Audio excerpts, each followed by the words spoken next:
Sparks basketball is being brought to you by Farmers Insurance. Join the Sparks at Farmers Insurance by pledging a donation to March of Dimes for every assist the Sparks make this season. Our friends at Farmers Insurance then generously match all donations. For more information, visit lasparks.com.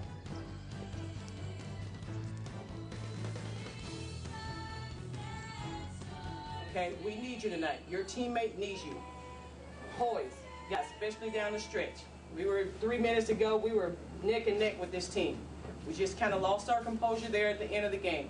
So last minute, it's down to the last minute, last 2 minutes, let's stay poised, okay? Guys, we have a sense of urgency tonight. Let's get out here and get a win. Here we go. Sunset Showdown. Yeah, you get a sense of urgency when you're 1-5, and we'll see what the Sparks can do here tonight against the Seattle Storm. Outside basketball. Got the lights on, stay up late and everything, everybody. Here's the starting lineup for Seattle. Swincast, Camille Little, Lauren Jackson up front, Sue Bird and Tanisha Wright in the backcourt. For Brian Agler, now in his third season as the head coach of the Seattle Storm, his assistant Nancy Darsh. Team's 4-0 at home, 2-1 on the road. And the LA Sparks 1-1 at home, 0-4 on the road so far. Here's the starters for Jen Gillum's team. Tina Thompson, Delisha Milton-Jones, Candace Parker up front. Christy Tolliver getting her first start as a member of the LA Sparks, replacing Tisha Pinachero. And Noe Quinn will be at the 2 spot tonight. For Jennifer Gillum in her first year as head coach of the LA Sparks. Women's Basketball Hall of Famer, 7 WNBA seasons, 6 of those with Phoenix, and 1 with the LA Sparks. Jen looking very intense tonight as the Seattle Storm gets ready. Let's go down courtside to the third member of our team, Courtney Jones. Court. Everybody in the sport world is mourning the death of the legendary basketball coach John Wooden, who brought UCLA 10 national championships. During just a moment ago, the entire fans in the crowd here at the Home Depot Center stood up to give a moment of silence to Coach John Wooden.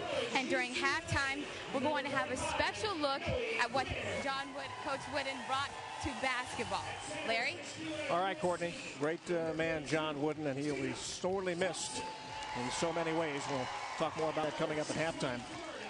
At least Jen Gillum, I talked to her before the game. She wants a win in the worst way right now. Well, I would imagine every Spark player should want to win right now. When you're 1-5, it's not fun.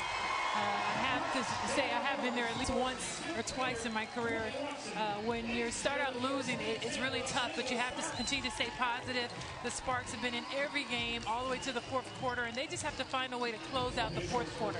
Yeah, they had a tough time in Phoenix last night, especially in the last couple of minutes, and had a chance at the final buzzer, but still lost by 1. So that's 2 games they've lost to Phoenix this year by a total of 2 points. Well, I think they did a phenomenal job watching the game. Sparks ahead. They're really in control of the game. But it looks to me, when you look at the last 2 to 3 minutes of those games, they're not really sure who's going to make the basket. And I think that's where you have to really buckle down, go to your bread and butter, get the ball to Candace on the block, and let Candace decide, is she going to take it? And if she is doubled, then you pass it out to your shooters, Delisha Milton, Tina Thompson. She's surrounded by so many shooters that they can find a way to get a bucket. But And the Sparks were really hurt last night by the injury to Tisha Pinachero. She only played 13 minutes against Phoenix, but she had 10 assists in 13 minutes. You can only wonder what they might have done had she been in there at the end, or had she been in there more than 13 minutes. She played phenomenal. And the way that she passed the ball, and I think the Sparks really getting their chemistry with her, understanding when to expect the ball from Tisha. And unfortunately, she went down with an ankle injury, and unfortunately to play tonight. But she's an exciting player. The Sparks have to completely have her at the helm of the team right now. And without Tisha Pinachero, we'll see Christy Tolliver stepping into the starting lineup. This is a player who was just picked up just before the season started. Right now, it's looking like a pretty good pickup. I like Christy Tolliver, and she plays like this is her house. Like she's been running this team for years. She looks very comfortable. And of course, she's not a rookie, but she's new to this team and new to this uniform. But she doesn't play like it. I like the fact that she takes the open jumper when she sees that she's open, and she also passes the ball very well. She keeps the tempo up just as Tisha does, so you don't really see too much of a letdown as well. In case you're wondering where we are, that's where we are. Home Depot Center, the tennis stadium here in Carson, California. The soccer stadium not far from here. They got a velodrome in the complex. Also have a track and field complex here. But tonight we got WNBA basketball for you. Outside here in Carson. There's Christy Tolliver. We're just talking about her. First round pick of Chicago last year. I don't know what happened in Chicago, but the Sparks are happy to have her here. Well, we're definitely happy to have her here. And I say we because I feel like I'm still a Spark. I'm an excited fan on the side now and not in uniform, but still feeling very much a part of the team. And it's great to see Chrissy Tolliver here. I'm not sure why they let her go either because she's a very good shooter, very good player. And she's a heady player, and I like that. You can see her confidence with her, and being out there with all those veterans, you see, you know, when I talk to Riley, the rookie, she's more, you know, in shock, like, wow, you know, I'm happy to be here and I'm learning so much, but obviously Tolliver really fitting in well. Lauren Jackson will be taking the opening tip for Seattle. Go against Candace Parker. We'll talk about Lauren Jackson as the game rolls along here. Officials tonight, Cameron Anuye, Kurt Walker, and Tim Green. We're just about set to go here. Sunset Showdown underway. And the Sparks will have it first. Sparks fans standing up courtside, which means we have very little view of the action right now, so we're trying to keep with it. Watch it on TV, folks. This is Tolliver from the corner. Parker against Lauren Jackson. Lauren slipped. CP after it, but here come the Storm. Well, that's going to be a nice matchup having Candace and Lauren Jackson guarding each other. It'll be really interesting to see. And the most important thing, obviously, to stay out of foul trouble for both of them. Sue Bird knocks it down. Seattle strikes first here in Carson. Well, the toughest part about guarding Sue Bird, especially when Sue Bird and Lauren Jackson get into that pick and roll, is just difficult. But there you have Chrissy Tolliver, and she's like, hey, take that. And we should mention that they've had a problem with some dust settling on the floor. They've mopped it up several times and probably will as the night goes along. We just kind of hope it doesn't get slippery, because that was a real concern before the game started. And it is very difficult to play on a slippery floor. I have done that, especially in high school, where you don't have the luxury of the floor being smooth, you know, as well it is here in the pros. But a slippery floor can be very difficult. Sparks will get it back after the turnover. Lindsay Wisdom Hilton in the game, and she replaces Candace Parker. Wonder if CP's okay. Courtney Watson, the trainer, will go over and check out, looks like the right knee of Candace Parker. Here's Wisdom Hilton. Tina down low, forced up the baseline shot. It's going back the other way, and Lauren Jackson looked like she got a shot in the nose. She'll trail the play for Seattle. In Cash. Twists and turns and traps. First turnover against the Storm. Yeah, Swing Cash, she loves to get on the block, and I saw her just before the game working out. She likes that step through, up and under. She has an array of moves down there, but that time she just traveled, moved her foot. Well, Lauren Jackson's got tears in her eyes and may be bleeding. I think they're going to take her out. She got a shot, looked like square in the nose. I don't know if it was from Tina. I believe it was from Tina on her last shot on the baseline. But, you know, obviously Tina looking like, well, you should have called foul. And Lauren looking like, hey, she should have called foul on Tina on that shot. So for so many years, an Olympic competition, WNBA competition, you've gone head-to-head with Lauren Jackson. What's the key to working against her? I think you just have to really keep a body on Lauren Jackson. You try to keep her out of the paint. And don't let her get to her sweet spot. She loves to face up and drive right from the top of the key, and you have to watch her because she's very good at that. And she does a nice job. You have to give her a lot of credit. She does a nice job of making contact, getting her body into the player. And she's a very physical player, so you have to really match the physicality that she'll give you and get back. She stuffed a bunch of stuff in her nose, and she's ready to go again.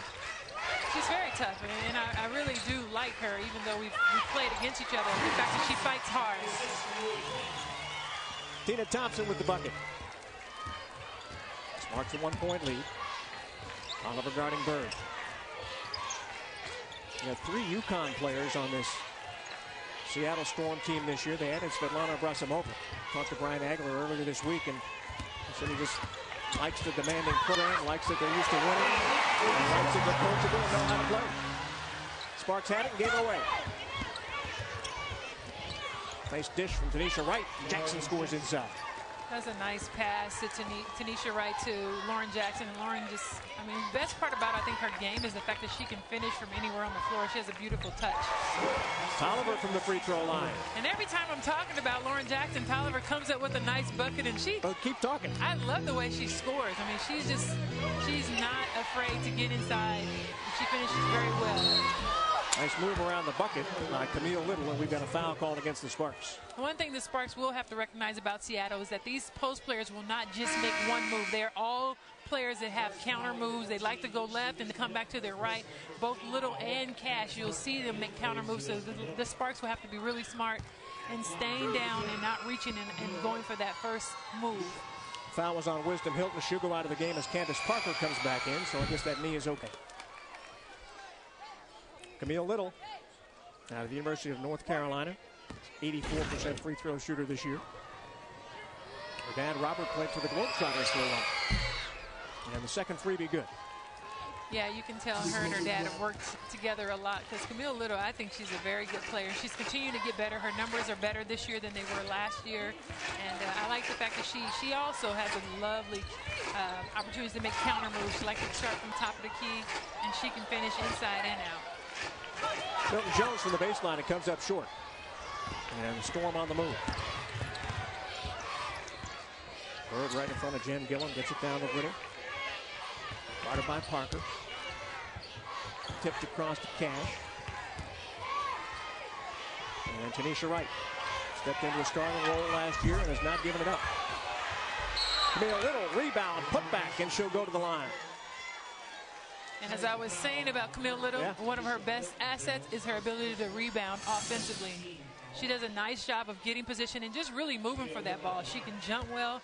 Her size is kind of deceiving because she's not that big of a post player at 6'2", but she gets in there and she bangs and she uses her body very well. I was really surprised when Seattle made the move to get her from Atlanta because I didn't think she was a great fit, but she has just gotten in there and gotten better and better the longer she's been with the team. Absolutely, and I didn't realize that until I actually played against her, just watching and watching her footwork. She does a really nice job in the paint at her size. March working around the perimeter. Parker against Jackson. And a miss inside. And Tina Thompson got popped in the face that time. So it's getting physical. Noe Quinn with the steal. Going right back to Cash. Jackson for three. And Little inside for the bucket. I really see the Sparks struggling from a defensive perspective. One, losing their players, and then number two, not boxing out. Camille Little, again, just unmolested down the middle of the paint to get that offensive rebound. The Sparks are going to have to do a much better job of keeping her off the board. Trying to get into DMJ, stolen by Little. So she is stepping up in the early going. Jackson for three. And Jen Gillum wants a timeout with 5 minutes and 34 seconds remaining here in the first quarter at the tennis stadium at the Home Depot Center in Carson, California. Playing some outside hoops tonight. And right now the Storm getting the best of the early going here by a score of 14-6. The Storm on a 7-zip run, and the Sparks don't like that at all.